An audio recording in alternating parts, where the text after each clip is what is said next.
प्रिय भाइयों और बहनों, हम आपके लिए एक शुभ समाचार लेकर आए हैं। 1 जनवरी 2025 से हम आपके साथ 365 प्रेरणादायक विषय साझा करेंगे।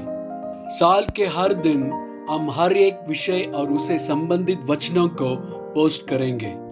हम आपको इन संदेशों को सुनने, चिंतन करने और आत्मसात करने के लिए प्रोत्साहित करते हैं। यह संदेश आपके जीवन को आशीर्वाद दें और आपके विश्वास को मजबूत करें।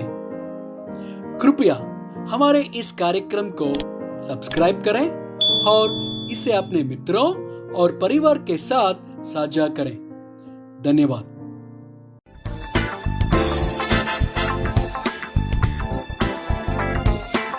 आज 145वां दिन है और विषय है आत्मा का फल। लूका 3 वचन 8 से 9। सो मन फिराव के योग्य फल लाओ और अपने अपने मन में यह न सोचो कि हमारा पिता इब्राहिम है, क्योंकि मैं तुमसे कहता हूँ कि परमेश्वर इन पत्थरों से इब्राहिम के लिए संतान उत्पन्न कर सकता है।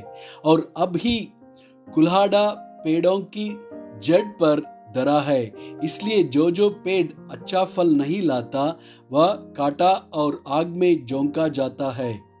यूहन्ना 14 वचन 12। मैं तुमसे सच सच कहता हूँ कि जो मुझ पर विश्वास रखता है, ये काम जो मैं करता हूँ वह भी करेगा, वरन इनसे भी बड़े काम करेगा, क्योंकि मैं पिता के पास जाता हूँ। लूका 8 वचन 15। पर अच्छी भूमि में के वे है जो वचन सुनकर भले और उत्तम मन में संभाले रहते हैं और धीरज से फल लाते हैं। यूहन्ना 15 वचन 1 से 8। ची दाखलाता मैं हूँ और मेरा पिता किसान है। जो डाली मुझ में है और नहीं फलती, उसे वह काट डालता है, और जो फलती है उसे वह जानता है ताकि और फले। तुम तो उस वचन के कारण जो मैंने तुमसे कहा है शुद्ध हो।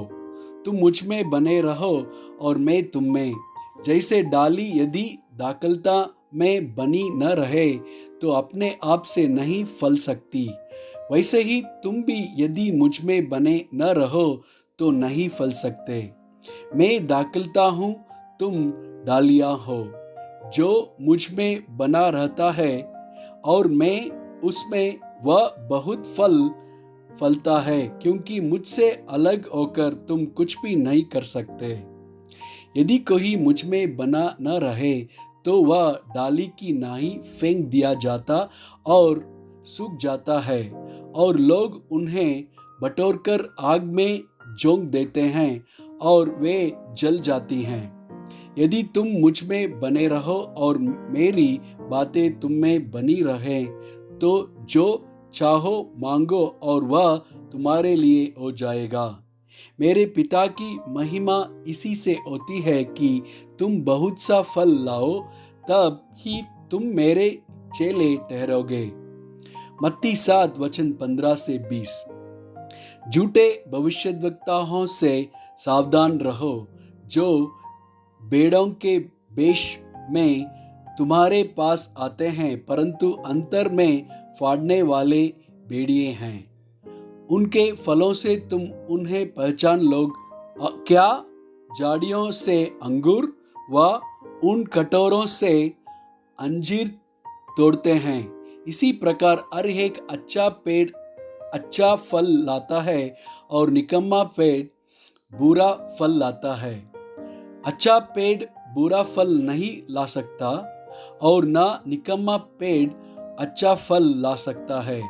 जो जो पेड़ अच्छा फल नहीं लाता वह काटा और आग में डाला जाता है। सो उनके फलों से तुम उन्हें पहचान लोगे। गलातियों 5 वचन 22 से 26। पर आत्मा का फल प्रेम, आनंद, मेल, धीरज और कृपा, भलाई, विश्वास, नम्रता और संयम है।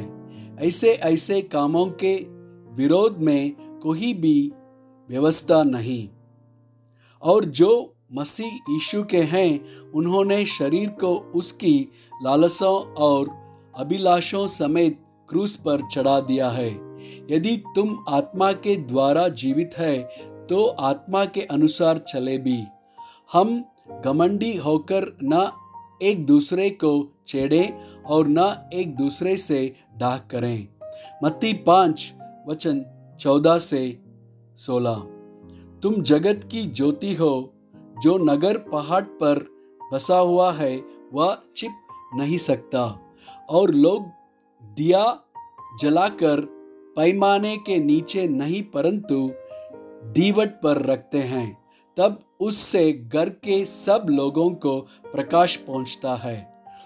उसी प्रकार तुम्हारा उजियाला मनुष्यों के सामने चमके कि वे तुम्हारे भले कामों को देखकर तुम्हारे पिता की जो स्वर्ग में हैं बड़ाई करें।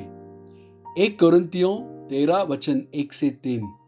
दी मैं मनुष्यों और स्वर्गदूतों की बोलियां बोलूं और प्रेम न रखूं तो मैं टनटनाता हुआ पीतल और जनजनाती हुई झांझ हूं। और यदि मैं भविष्यवाणी कर सकूं और सब वेदों और सब प्रकार के ज्ञान को समझूं, और मुझे यहाँ तक पूरा विश्वास हो कि मैं पहाड़ों को हटा दूं, परंतु प्रेम न रखूं तो मैं कुछ भी नहीं। और यदि मैं अपनी संपूर्ण संपत्ति कंगालों को खिला दूं या अपनी देह जलाने के लिए दे दूं और प्रेम न रखूं तो मुझे कुछ भी लाभ नहीं। आमीन।